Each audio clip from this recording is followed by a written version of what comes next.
ওং শান্তি। আমি বিকে লক্ষ্মী মজুমদার আজ আপনাদের কাছে আরও একটি নতুন কবিতা পড়ে শোনাতে যাচ্ছি। দূর এক সীমানায় সপ্তপ্রদীপের দেশে ঋষিমুনিরা বাস করেন শ্রী কৃষ্ণকে ভালোবেসে। মালা জপে কৃষ্ণের নামে, হোমযজ্ঞ হয়, বেলকাঠে মধু ঘি দিয়ে বেলপাতাতে বাবারই আহ্বান জানায়। ভগবান শ্রী বিষ্ণু আসেন রাম বেশে রাবণ রাজাকে বধ করার জন্য। 14 বছর বনবাসে থেকে করল সমস্ত ভক্তদের পাপমুক্ত।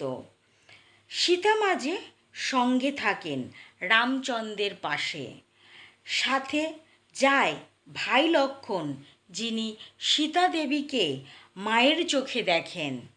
হনুমানজি তাদের সেবক, তাহার তুলনামূলক নেই। তিনি যে পবনপুত্র, কেশরীনন্দের দুলাল, মা অঞ্জনা দেবীর হৃদয়ে করে স্থাপন। তাহাদের সন্তান স্বয়ং ভোলানাথের আবির্ভূত হনুমান বেশে আসেন। শ্রী বিষ্ণুর হরিহর আত্মা তিনি, তাই হৃদয়ে যে হনুমানজি রাম সীতাকে রাখেন। তাহার ভালোবাসা অসীম, ভক্ত একেই বলে। তাহার ভক্তিপ্রেম দেখে নয়নে যে আমার অশ্রুধারা ঝরে। বাবা আমার প্রেমের সাগর, তাই হনুমান বেশেও স্বয়ং রামচন্দ্রের কাছে আসেন।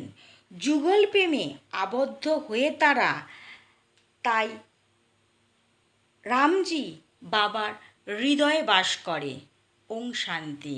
ওং শান্তি সকল বন্ধুদের, সকল দর্শকদের, সকল সেন্টারের দিদিদের ও দাদাদের জানায় আমার আন্তরিক প্রীতি শুভেচ্ছা। ওং শান্তি।